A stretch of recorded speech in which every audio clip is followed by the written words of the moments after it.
I'm still trying to get out of that field. Camouflaged by twisted metal and broken wood, a baby monitor rests near the wreckage of homes that housed a young family taken by the March 2nd tornado. I've never been through nothing like this. It's horrible. Jack Bruff knew there was a storm that fateful Friday. When it passed, he made a quick trip to Pekin to run some errands. We was going to pay the water bill, and they told us there that there'd been some people hurt at Worley Lumber Company. So that made me think of my daughter and her kids. As Bruff approached the mobile home park, it hit him. And as we got closer, I thought, oh my God, oh my God. His 20-year-old daughter, Mariah, wasn't there. We got out and we just started calling her name. We was walking through mud and water. It was really horrible. Mariah, her longtime boyfriend, 21-year-old Joe Babcock, and their children did not make it. Little boy was laying on the ground. They was trying to bring him back to life.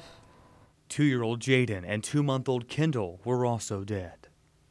We walked up towards the road, and then they was bringing the other little baby up from way up the road. Emergency responders airlifted 14-month-old Angel to Cozier Children's Hospital in Louisville. It was up to him to keep her here or let her go. If I do get to see her, my pastor's going to go in with me, and we're going to pray. We're going to pray there, and I'm going to tell that little girl that I'm going to tell her that it's time for her to meet her mommy and daddy.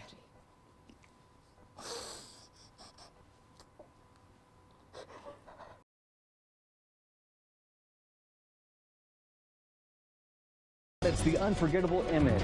That toddler found crying in a field. You can't forget her, can you? One man who was with the baby as the storm approached survived and tells us what happened in a hospital bedside interview. Hold on, I gotta just relax here for a second. Picked up, dropped, and now propped in a hospital bed. When you're in that bad pain for that long, Mom, it just builds and builds and builds. Sometimes he just can't take it. I just haven't controlled my pain, man. And then his optimism heals the ailments. I feel good, just a little pain, of course, but and like when I do that, it's the broken ribs and the breathing just a little bit hard. 5 ribs and his back broken. Deep cuts almost severed part of his body. Like almost halfway cut my arm off. But it's what's on the inside that hurts the most. Yeah, it really didn't hit me till this morning about how, you have 6 people in the house, I'm only one alive, and I don't know. And the little girl, I think everybody was rooting for that little girl to make it, one little girl. That little girl, baby Angel, and her family didn't make it. The family decided to take 15-month-old Angel off life support Sunday. Jason Miller is the lone survivor of a tornado that leveled his home and killed 5 others, an entire family. And I was just saying, it's gonna be all right, guys, it's gonna be all right. Well, I just started praying, and boom, we just popped out. Miller huddled in his home with 21-year-old Joseph Babcock, 20-year-old Mariah Bruff, and their children, 2-year-old Jaden and 2-month-old Kendall. They all died not far from their home in Pekin, Indiana. Little Angel was found crying in the field. She would suffer from serious brain injuries. But it still just kills me that I don't know why somebody else couldn't have made it, man. What's the chance, man, that 6 and 1 make it, man? But he made it. Heartbroken and bruised, he's hopeful for a full recovery to get over his scars from the storm. Wow, whatever that reason is, man, it's very clear that there's a purpose that I'm still here. And that's not all. Jason Miller describes the moments the tornado approached, and it takes us to that hallway where the family took cover with him. Later tonight on Way 3 News at 6. Working for you, Scott Adkins, Way 3 News. For a second. There's a little bit of relief right here. Bedridden from broken bones. It hurts just to breathe and sometimes think. There's a part of me that, they're all gone. It's only been a few days since Jason Miller's life spiraled out of control. And as soon as that house got ripped up, I immediately blacked out.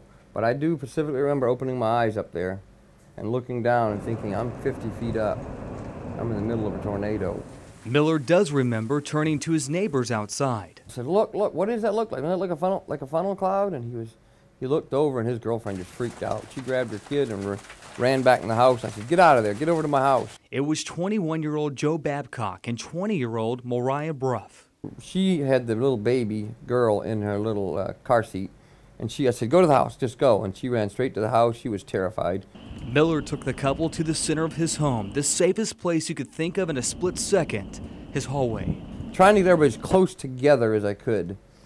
And I just started praying, and I hadn't even, it just happened. That first hit, I felt it. And at that moment, the fear hit me like in my heart. I just ran over there and fell down. I was telling somebody earlier, I think not on top of, but like had almost laying halfway on top of Angel. And then the girl had the car seat, and he was holding his boy and leaning up against the wall. And I was like, Joe, get down, get down. And he laid flat on the ground. We kind of all said, put your arms in. I didn't tell everybody to hold hands. Only Miller would survive. The couple was killed, as was 2-year-old Jaden and 2-month-old Kendall. 15-month-old baby Angel, found in a nearby field crying, suffered serious brain injuries. Family ended life support Sunday. The family of 5, all dead. First responders found Miller alive near Sawmill. Very clear that there's a purpose that I'm still here. Another door opens as Jason Miller strolls out of University Hospital, leaving behind 15 painful days. Do you know where we're going? Yeah, you just lead the way and we'll go. 5 broken ribs, a broken back, arm, and shoulder landed him in the ER after an EF4 tornado leveled a mobile home park. I can barely hold it so it won't drop out. That's how weak my arm has gotten.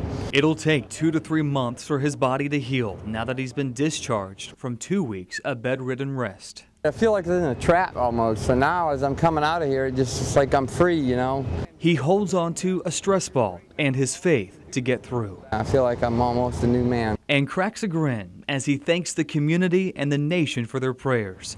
Miller is the lone survivor of a deadly twister that killed a family of 5. He huddled with the family and cradled 15-month-old girl Angel Babcock. They all died. He'll be just fine. And to know that we lost 5 of my neighbors, and that's still real fresh in my mind. In an exclusive one-on-one, Miller says only time and prayer will heal the wounds he suffered March 2nd when the storm swept through Pekin, Indiana. Do you think you'll ever return to that site in Pekin?